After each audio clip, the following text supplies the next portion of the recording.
அந்த கேங்டாங்கி Innocent prove பண்ணுறதுக்கு எதனா சான்ஸ் இருக்கான்னு ஹீரோ கேட்குறான். அதுக்கு அந்த கண்ணாடிப்போட ப்ராசிக்யூட்டர் இல்லை நாங்கள் இன்வெஸ்டிகேஷன் பண்ணும் போதே அவன் ஒத்துக்கிட்டான் அவன் தம்பி அவன் தான் கொலை பண்ணான்ட்டு கேட்ட அந்த ப்ராசிக்யூட்டர் லேடி அதான் அவன் ஆல்ரெடி ஒத்துக்கிட்டான்ல அப்புறம் எதுக்கு இன்னொரு இன்வெஸ்டிகேஷன் இப்போ நடக்குதுன்னு கேட்குறா. போன வாட்டி அவனுக்கு அட்டானி இல்லை ஆனால் இந்த வாட்டி அவனோட அட்டானி யூபீம் அதனால தான் அப்படின்ட்டு சொல்கிறான்.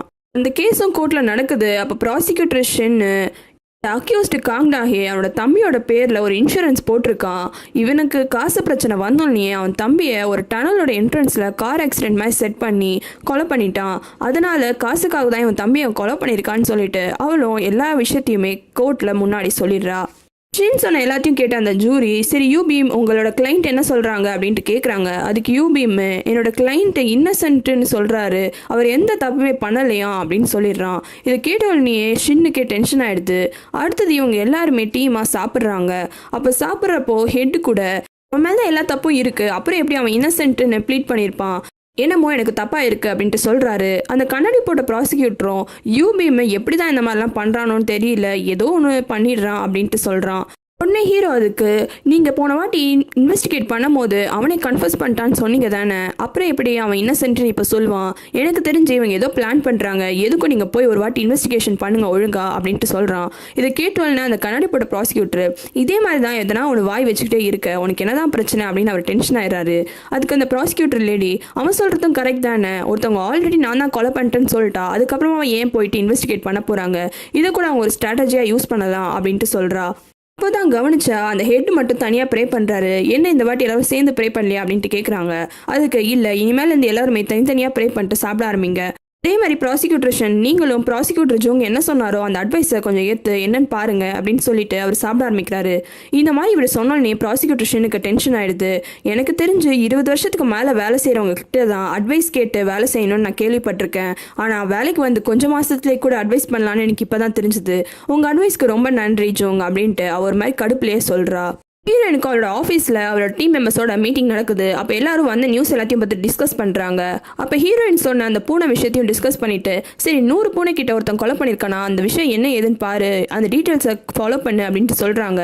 ஆனால் ஹீரோயின் என்னை ஏன் பூனையெல்லாம் கவர் பண்ண சொல்கிறீங்க, அதெல்லாம் வந்து டிஸ்கவரி சேனல்லே பண்ணுவாங்க, நான் வேறு எதனா பண்ணுறேனே, இதெல்லாம் ஒரு விஷயமா அப்படின்ட்டு சொல்கிறா. எனக்கும் ரொம்ப ஆர்வமாக தான் இருக்குது. 100 பூனைக்கிட்ட அவன் கொலை பண்ணியிருக்கானா, அவன் ஒரு சீரியல் கில்லர் மாதிரி தான், எனக்கு யார் என்ன ஏதுன்னு சொல்லிட்டு ஃபாலோ பண்ணி எல்லா விஷயத்தையும் சொல்லு. சரி நீ ஒத்துக்கலனா இரு, டீமில் கேட்கலாம் எத்தனை பேருக்கு இந்த ஐடியா ஓகேன்னு தோணுது அப்படின்ட்டு கேட்குறான். அப்போ டீமில் இருக்கவங்க எல்லாருமே கை தூக்குறாங்க.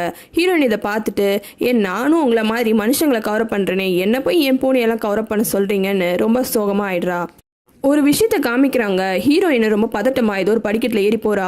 ஜெய்சான் உனக்கு கனவுல இந்த விஷயம் வந்துச்சுன்னா அப்படின்ட்டு ஏதோ விஷயத்த சொல்றா. அவளை ஃபாலோ பண்ணிட்டு போறது அந்த ஹோட்டல் ஓனராக தான் இருக்கும். இது எல்லாமே ஹீரோக்கு வந்த கனவு.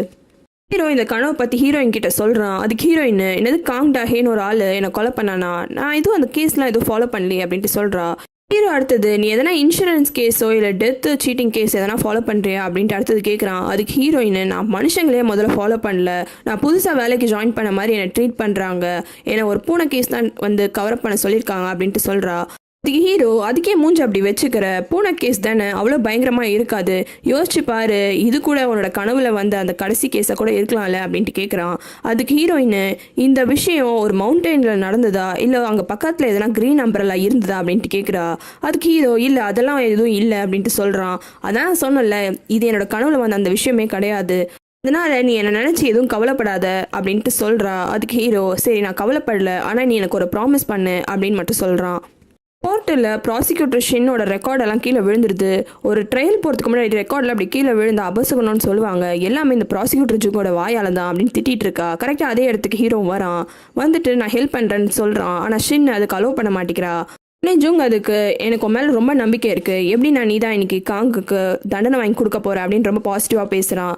எல்லாத்தையும் கேட்டு ஷின்னும் சரின்னு சொல்லிட்டு கையும் தரா. ஆனால் ஹீரோ அவளோட கோட்டு மேலேயே கால் வச்சிருப்பான். அதனால அவளோட கோட்டும் கிழிஞ்சு போயிடுது. ஷின்னுக்கு இதனால ரொம்ப டென்ஷன் ஆயிடுது. இந்த டைம் கோர்ட்டுக்கு வெளியில் நல்லா மழை பெய்யுது. அப்போ ஒரு காரும் வந்து நிற்குது. அந்த காருக்குள்ளே இருந்து யாரோ க்ரீன் அம்பரலா வச்சு வராங்க. அது யாருன்னு பார்த்தா யூபிமா இருக்கு. ஷின் இந்த கேஸை எப்படி வாதாடுறான்றது பார்க்கறதுக்கு ஹீரோவும் கோர்ட்டுக்கு வந்துடுறான். ஷின்னும் அவள் சைடில் இருக்கிற எல்லாத்தையுமே கோர்ட்டில் காமிக்கிறா. ஆனால் எல்லாத்தையுமே யூபீம் இந்த பாயிண்ட் ஆஃப் வியூவில் பாருங்கன்னு சொல்லிட்டு அது எல்லாத்தையுமே உடச்சிட்றான். கடைசியில் ஷின்னு சரி இந்த கார் ரெக்கார்டிங்கை பாருங்கள், இந்த கார் ரெக்கார்டிங்கு ஃப்ரண்ட்டில் வர கார் என்னன்னு தான் ரெக்கார்ட் பண்ணணும், ஆனால் யாரோ இந்த கேமராவை வானத்தை பார்த்து திருப்பி விட்டுட்டாங்க, இந்த ரெக்கார்டிங்கும் கேளுங்க அப்படின்ட்டு சொல்கிறாங்க. அந்த ரெக்கார்டிங்கில் 2 வாய்ஸ் கேட்குது. ஒன்று இந்த கேங்குது, என்ன உனக்கு தூக்கம் வருதா, சரி நீ தூங்கு, நான் வீட்டுக்கிட்ட வந்தாலும் உன்னை இறக்கி விடுறேன் அப்படின்னு சொல்கிறான். அதுக்கு அவனோட தம்பி வாய்ஸும் சரி நான் தூங்குறேன் அப்படின்ட்டு சொல்றான். இந்த வாய்ஸ் ரெண்டுத்தையுமே அந்த தங்கச்சியும் அந்த கோர்ட்ல இருப்பா, அவளும் கவனிக்கிறா. இந்த ரெக்கார்டிங்கை கேட்கும் போது தான் யூபீம்க்கு ஒரு விஷயம் ஞாபகத்துக்கு வருது. ஏன் நீ அட்டாப்சி பண்ண வேணான்னு சொன்ன, அதுல ஏதோ ஒரு விஷயம் இருக்கணுமே அப்படின்ட்டு கேட்குறான். அதுக்கு அந்த ஹோட்டல் ஓனரு என் தம்பி கார் ஆக்சிடென்ட்டால இறந்து போகல, அதனால தான் நான் அப்படி சொன்னேன் அப்படின்ட்டு சொல்றான். இதை கேட்ட யூபியுமே அந்த மொமெண்ட் ஷாக் ஆயிருந்திருப்பான். ஷின்னும் அடுத்தது அந்த கார்லேருந்து இவங்க 2 பேரையும் ரெஸ்கியூ பண்ண ஆளை தான் விசாரணைக்கு கூப்பிடுறா. அவர் சொல்கிறதும் எல்லாமே காங்குக்கு அகெயின்ஸ்டாக தான் இருக்குது. ஷின்னும் ரொம்ப சந்தோஷமா பாருங்க இப்போவே உங்களுக்கு எல்லா விஷயமும் புரிஞ்சிருக்கோன்னு சொல்லிட்டு அவரோட பிளேஸில் போய் உட்காந்துடுறா. கோர்ட்டில் இருக்கவங்க எல்லாருமே கூட கண்டிப்பாக எனக்கு தண்டனை கிடச்சிடும்னு சந்தோஷப்படுறாங்க. ஆனால் அடுத்தது வந்த யூபீம் சரி நீங்கள் இவ்வளோ பெரிய ஆக்சிடென்ட்னு சொல்கிறீங்க, ஆனால் எப்படி பேசஞ்சர் சீட்டில் இருந்த அவன் தம்பிக்கு கொஞ்சம் கூட ரத்தமே படலை அப்படின்ட்டு கேட்குறான். அதே கோர்ட்டில் இருந்த அந்த கண்ணாடி போட ப்ராசிக்யூட்டர் அதை யோசிச்சு பார்க்குறாரு. இதை இன்வெஸ்டிகேட்டர் சோய் கேட்டிருப்பாரு, அவ்வளோ பெரிய ஆக்சிடென்ட் சொல்கிறீங்க ஆனால் என்ன கொஞ்சம் கூட ரத்தம் கூட வரலையே இவனுக்கு அப்படின்னு.